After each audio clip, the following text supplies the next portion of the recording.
Praktik aborsi ilegal di kota-kota besar seperti di Bandung, Jawa Barat, dan juga di DKI Jakarta dibongkar kepolisian. Dari penggeledahan rumah di kawasan Ciracas, Jakarta Timur, aparat bahkan mendapati kerangka yang diduga berasal dari janin yang diaborsi.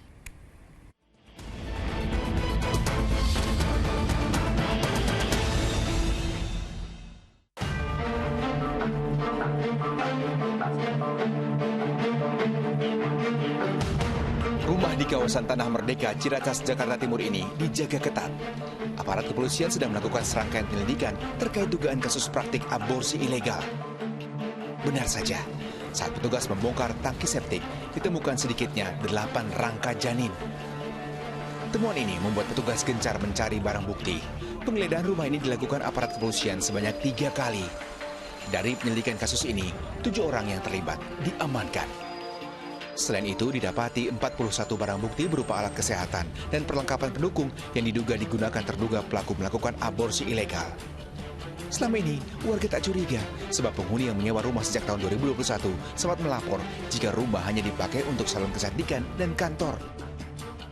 Jadi si pengontrak itu lapor untuk membuka usaha salon dan advokat. Itu saja yang kita ketahui. Tim penyidik Polda Metro Jaya akhirnya menetapkan 6 tersangka. 4 orang diantaranya adalah penyedia jasa praktik aborsi, pencari korban dan pembuang janin hasil aborsi. Sedangkan 2 tersangka lain adalah pasien dan pacarnya. Ini perannya yang melakukan aborsi. Kemudian kedua ada A, ini yang membantu melakukan aborsi. Kemudian ketiga AF, yaitu pencari, rekrut para yang akan diduga melakukan aborsi. Kemudian juga keempat ada RF, ini yang tugasnya juga membantu dengan cara membuang janin. Tak hanya di Jakarta Timur, di Kabupaten Bandung, Jawa Barat, aparat kepolisian juga membongkar praktik aborsi ilegal. 2 dokter gadungan yang melakukan transaksi jual beli obat terlarang dibekuk. Tak tanggung-tanggung, selama 2 tahun, sudah sekira 100 orang yang dibuatkan resep palsu berupa obat keras terlarang untuk menggugurkan janin. Kasus ini bisa terbongkar setelah polisi menyelidiki informasi di media sosial terkait grup yang menawarkan praktik aborsi.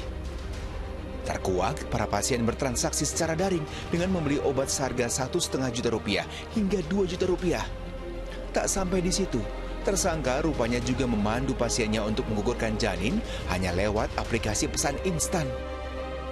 Tersangka inisial SM itu membuka Facebook, kemudian menawarkan jasa konsultasi untuk aborsi. Sehingga banyak yang tergabung dalam grup Facebook tersebut, kemudian bertukar-tukar nomor WA dan dikonsultasikan via WA. Sehingga pada saatnya itu bertransaksikanlah obat terlarang ini.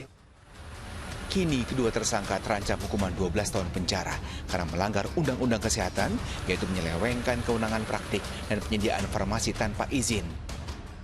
Iya, aborsi ilegal yang tak sesuai prosedur medis resmi sangat beresiko bagi nyawa wanita. Efek samping penggunaan obat keras yang kerap diberikan rumah aborsi ilegal juga sangat berbahaya, sebab bisa berujung pendarahan hebat hingga berujung kematian. Tim Liputan melaporkan.